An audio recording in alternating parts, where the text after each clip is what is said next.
Welcome back to our channel. అందరూ ఎలా ఉన్నారండి? బాగున్నారా? మేము కూడా చాలా బాగున్నామండి. ఈరోజు ఫుల్ డే బ్లాగ్ అయితే షూట్ చేస్తున్నాను. చుట్టాలు అయితే వచ్చేస్తున్నారండి. ఎవరు ఏంటి అనేది ఎండ్ వరకు చూడండి. మా ఇంట్లో థర్డ్ పర్సన్ కనిపించడం చాలా కష్టం. మా ఇద్దరమే అన్ని బ్లాగ్స్లో ఉంటాము. మా ఇల్లు వచ్చి అందరి ఇళ్ళకి చాలా దూరం అండి. చెన్నైలో రిలేటివ్స్ అయితే ఉన్నారు. బట్ ఎవరింటికి ఎవరు వెళ్ళాలన్నా చాలా దూరం. ఇంకా ఫంక్షన్ బట్టి అందరం మీట్ అయితే అవుతామండి. అందుకనే ఇంకా థర్డ్ పర్సనే కనిపించరు. ఇప్పుడు ఎవరు వస్తున్నారు ఏంటి అంటే ఆడపడుచులండి. అంటే మా హస్బెండ్ వాళ్ళ సిస్టర్స్ అయితే వస్తున్నారు.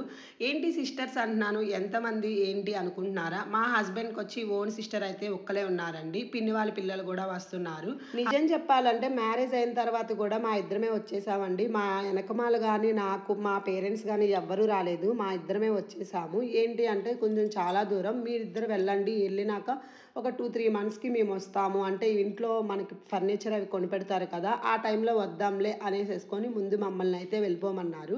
మా ఇద్దరం వచ్చేసాము. ఇంకా అదని ఇదని చెప్పేసి వస్తాం అనేసి 4 years ఎవ్వరూ రాలేదండి. అమ్మ తరపున కానీ అత్త తరపున కానీ ఎవ్వరూ రాలా. తర్వాత హన్వి బర్త్డే చేసినప్పుడు, సెకండ్ బర్త్డే చేసినప్పుడు అయితే వచ్చారు. ఇంతకీ ఆడపడుచులు ఎందుకు వస్తున్నారు అనుకోవచ్చు. జస్ట్ ఊరికేనండి, 3 days హాలిడేస్ అయితే ఉన్నాయి, అందుకు వస్తున్నారు. సమ్మర్ హాలిడేస్లో వద్దాం అనుకున్నారు. బట్ ఒకరికొకరికి టైమింగ్ అయితే సెట్ అవ్వలేదు. ఇంకా అందుకని అలా పోస్ట్పోన్ అయిపోయి ఇప్పుడైతే వస్తున్నారు. మొత్తానికి మాటల్లో పడి అసలు ఏం వండాను అనేది కూడా చెప్పలేదు కదా. క్యాప్సికమ్ టమాటా అయితే చేశానండి. వంట అయితే కంప్లీట్ అయిపోయింది. తనకి బాక్స్ కూడా ఇచ్చేస్తున్నాను. నెక్స్ట్ హన్వీని అయితే ఫ్రెష్ చేయాలి. అలాగే స్కూల్కి కూడా పంపించేస్తున్నానండి. వాళ్ళు వచ్చినాక ఎలాగో లీవ్ పెట్టుకుంటుంది కదా అనేసి ముందుగానే స్కూల్కి పంపించేస్తున్నాను. తను కూడా స్కూల్కి వెళ్తే నేను కూడా ఇంట్లో వరకు ఈజీగా చేసుకోగలుగుతాను. లేకపోతే అమ్మ అంటూ నా వెనకమాలే ఉండిద్ది. ఎంత చెప్పినా కూడా వినదనమాట. ఏంటి ఇంత ప్రశాంతంగా స్కూల్కి వెళ్తుందా అని అనుకోవచ్చు. నేను చెప్పింది అక్కడ యూనిఫామ్ అయితే వేసుకోలేదు, సివిల్ వేసుకుంది కదా, మనం స్కూల్కి వెళ్ళట్లేదు, టెంపుల్కి వెళ్తున్నామని చెప్పా. నిజంగా టెంపుల్కే అనుకొని ప్రశాంతంగా కూర్చుంది. అది మ్యాటర్ అనమాట, లేకపోతే ఏడుస్తుంది.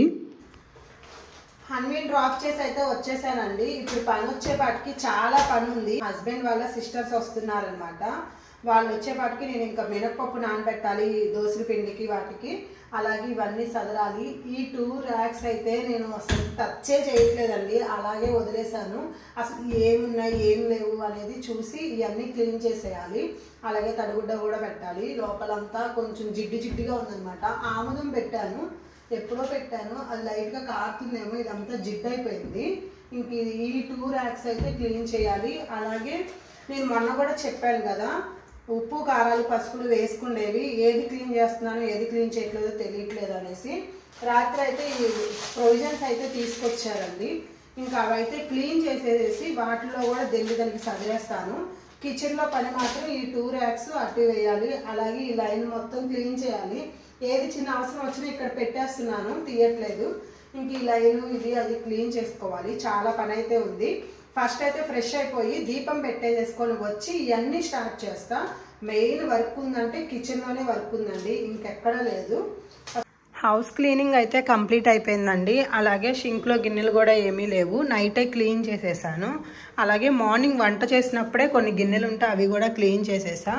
ఇంకా పూజ కూడా కంప్లీట్ అయిపోయిందండి. బ్రేక్ఫాస్ట్ చేసేసి ఒక షార్ట్ వీడియో అయితే ఎడిట్ చేయాలి. అది ఎడిట్ చేసేసి అప్పుడు అన్ని దగ్గరికి అయితే వెళ్ళి తీసుకొచ్చి కిచెన్ వర్క్ అనేది స్టార్ట్ చేస్తాను. మార్నింగ్ ఏమో ఎల్లో డ్రెస్తో వెళ్ళిందండి, ఇప్పుడేమో ఆరెంజ్ డ్రెస్తో కనిపిస్తుంది కదా. యాక్చువల్గా నేను డ్రాప్ చేసి వచ్చేసిన తర్వాత మళ్ళీ కాల్ వచ్చింది, వామిటింగ్ చేసుకుంది అనేసి. అందుకనే మళ్ళీ డ్రెస్ తీసుకొని అయితే వెళ్ళాను. ఇప్పుడే స్కూల్ నుండి అయితే తీసుకొచ్చానండి జస్ట్. ఇంకా తనకి కూడా భోజనం పెట్టి నేను కూడా భోజనం చేసేస్తాను. ఇంకా హన్వి పాపకి అయితే భోజనం పెడుతున్నానండి. కూర అయితే వేసి పెట్టట్లేదు, పెరుగన్నం పెడుతున్నాను. వామిటింగ్ చేసుకుంది కదా, మళ్ళీ కూర అయితే కొంచెం తేడా చేస్తుంది అనేసి. కారం కదా, అది వేరే క్యాప్సికమ్ చేశాను మార్నింగ్ వచ్చేపాటికి, అందుకనే కారం ఎందుకనేసి ఇంకా పెరుగన్నం అయితే పెడుతున్నా. మ్యాక్సిమం ఈ వీడియోలో వాయిస్ ఇచ్చేస్తానండి, ఎందుకంటే వాయిస్ ఓవర్ అయితే ఇవ్వను, డైరెక్ట్గా మాట్లాడేస్తాను.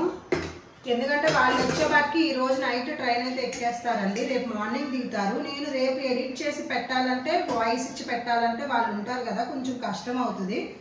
అందుకని ఎప్పుడు వాయిస్ అప్పుడు ఇచ్చేస్తున్నాను మ్యాక్సిమం. ఇద్దరిది లంచ్ అయితే కంప్లీట్ అయిపోయిందండి. కిచెన్ క్లీనింగ్ చేసే ముందు మినప్పప్పు అయితే నానబెట్టేస్తున్నాను. దేనికి అంటే వడలకైనా దేనికైనా కూడా నేనేమి డిసైడ్ అవ్వలేదండి. ముందుగా పప్పు అయితే నానబెట్టేద్దాం, ఈవినింగ్ గ్రైండర్ వేసినప్పుడు ఆలోచిద్దాంలే అనేసి కొంత పప్పు అయితే నానబెట్టేశాను. ఎక్కువే నానబెట్టానండి, ఎందుకంటే ఈ వీక్ మొత్తం మాకు కూడా టిఫిన్ కావాలి కదా, ఇంకా తనకి ఆఫీస్కి వెళ్ళే ముందు టిఫిన్ వేస్తానని చెప్పేసి కొంచెం ఎక్కువే నానబెట్టేశాను. ఇంకా కిచెన్ క్లీనింగ్ అయితే స్టార్ట్ చేశానండి. ఈ ర్యాక్స్ వచ్చేపటికి ఆల్రెడీ చెప్పాను కదా, పైన వచ్చేపటికి నాకు అసలు అందను కూడా అందదు నా హైట్కి, అందుకనే అవసరం లేని అన్నీ అక్కడ పెట్టేశానండి. కింద వచ్చేపటికి నేను రెగ్యులర్గా వాడే పెట్టాను. చాలా బ్లాగ్స్లో చెప్పాను కదా అసలు క్లీన్ చేయట్లేదు అనేసి, అందుకనే అన్నీ ఇంకా సపరేట్గా వేరే గిన్నెల్లోకి అయితే తీసేసుకున్నాను. కిచెన్ స్టార్ట్ చేయకముందు ఏముందిలే అన్నీ వేరే బౌల్లోకి వేసేసి క్లీన్ చేసేసుకోవడమే కదా, ఎంత టైం తీసుకుంటుందిలే అనుకున్నాను. బట్ చాలా టైం తీసుకుందండి. అవన్నీ క్లీన్ చేసి అవి డ్రై అయ్యి మళ్ళీ వాటిలో వేసేసి గిన్నెలన్నీ మళ్ళీ కడుక్కోవాలి, ఇంత టైం పట్టేసేసింది. నేనైతే ఈజీగా అయిపోతుంది అనుకున్నా. ఈ డబ్బాలన్నీ క్లీనింగ్ అయితే అయిపోయిందండి. ఇవన్నీ వాటర్ కారేలోపు నేను వచ్చేపటికి 2 ర్యాక్స్ ఉన్నాయి కదా, ఇవి క్లీన్ చేస్తాను. అటువైపు అయితే కంప్లీట్ అయిపోయింది. వన్స్ ఇవి ఆరిపోయిన తర్వాత దాంట్లో పెట్టేసి సదిరేస్తాను. ఫస్ట్ ఇదైతే క్లీన్ చేయాలి, ఇటు సైడ్ది. నాకు తెలిసి అంత పని ఏమి ఉండదండి. ఇటు సైడ్ అన్ని ఆయిల్ అలాగే పనికిరానియే ఉన్నాయన్నమాట ఎక్కువ శాతం. మామూలుగా తుడిచేసి అక్కడే సదిరేస్తాను. ఆల్మోస్ట్ ఈ 2 అయిపోతాయి. మినపప్పు నానబెట్టా కానీ రైస్ అయితే నానబెట్టలేదండి. ఇక్కడ వచ్చేపాటికి ఇడ్లీకి దోశకి రెండింటికి ఈ రైసే వాడతారు. ఈ రైస్ పేరెంట్ నాకు తెలీదు, కానీ చాలా పొట్టిగా ఉంటాయి అన్నమాట. చాలా చిన్న బియ్యం ఇవి వచ్చేపాటికి ఇంతే ఉంటాయి. దోశకి ఇడ్లీకి రెండింటికి ఇదే యూజ్ చేసేస్తారండి ఇక్కడ వాళ్ళు వచ్చేపాటికి. నేనైతే దోశకే నానబెట్టాను కాబట్టి బియ్యం అయితే నానబెడుతున్నాను. నా దగ్గర ఇడ్లీ రవ్వ ఉంది, బట్ దోశకే కాబట్టి బియ్యం అయితే నానబెట్టేస్తున్నా. సగం నాకు అన్వితోనే సరిపోతుందండి. ఇప్పుడు నేను చైర్ ఎక్కేసేసి ఇవన్నీ క్లీన్ చేస్తున్నానంట, అది కూడా నాతో పాటు ఎక్కేస్తుంది 2-3 సార్లు. అన్వి పడిపోతో దిగు అనేసి దాంతో అరిసేపాటికి సగం నాకు గొంతే పోతుంది కంప్లీట్గా. ఇది వచ్చేపాటికి చింతపండు అండి. మొన్న అప్పుడు ఒకసారి ఎటో వెళ్ళారు, కేరళనో కర్ణాటక అటు సైడ్ వెళ్ళారనమాట. అప్పుడు చింతపండు తీసుకొచ్చారు. ఇది పులుసుల్లోకి చేప పులుసుల్లోకి బాగుంటుంది అనేసి. తీరా చూస్తే ఇదేమో బొగ్గు వాసన, అసలు యూజ్ చేసిందే లేదు. కొత్త డబ్బా తీసుకొచ్చేసి అలా ఇంట్లో పెట్టారు. ఎక్స్పైర్ అయితే 2023 అయిపోయింది. అలా తీసుకొచ్చి దాశారు. ఇంకా ఈజీగా వచ్చేస్తుందండి. సరే తీసేసి సోప్ వాటర్తో క్లీన్ చేసి పెట్టేద్దాము, మళ్ళీ తడిగుడ్డ ఎందుకు పెట్టడం అనేసి తీసేసాను. సోప్ వాటర్తో క్లీన్ చేసేసి మళ్ళీ పెట్టేశానండి. ఇటు సైడ్ వచ్చేపాటికి సోప్తో క్లీన్ చేసేవి ఏమీ లేవండి, అందుకనే తడి క్లాత్తో తుడిచేస్తున్నాను. తుడిచేసి సదిరేస్తున్నా. వచ్చి ప్యాషన్ ఫ్రూట్ అంట, అలాగే ఇది వచ్చి మింట్, పుదీనా, అలాగా సోడాలో నార్మల్గా జస్ట్ ఫ్లేవర్స్ కలుపుకొని తాగడానికి అండి. తీసుకొస్తారే కానీ యూజ్ చేయలేదు, అలాగే ఉంటాయి. నేను అమెజాన్లో చూసి ఆముదం కొన్నాను హెయిర్కి అని చెప్పేసి. ఒక్కసారి యూజ్ చేశాను, జుట్టు చాలా ఊడిపోయింది. అప్పటి నుంచి ఇది కూడా పక్కన పెట్టా, పడేయడానికి మనసు రాక.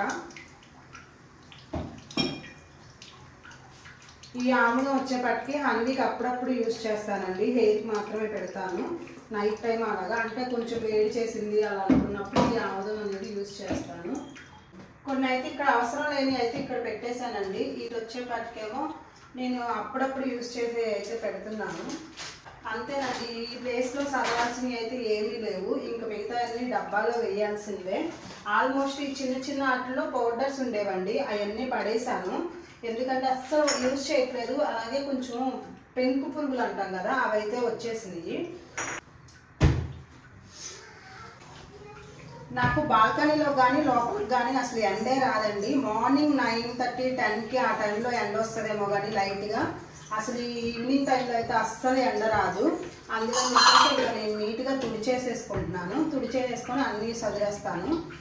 ఇంకా ఎండ ఫ్యాన్ కింద ఆరిపెడదామంటేనేమో ఇప్పుడు ఇవన్నీ మోసుకెళ్ళి ఫ్యాన్ కింద పెట్టి అవన్నీ మళ్ళీ మోసుకు రావాలి. దానికన్నా ఒక పొడి క్లాత్ పెట్టుకొని తుడిచేసుకోవడం కరెక్ట్ నాకు తెలిసి. అందుకనేసి ఇంక ఈ పని అయితే స్టార్ట్ చేశాను.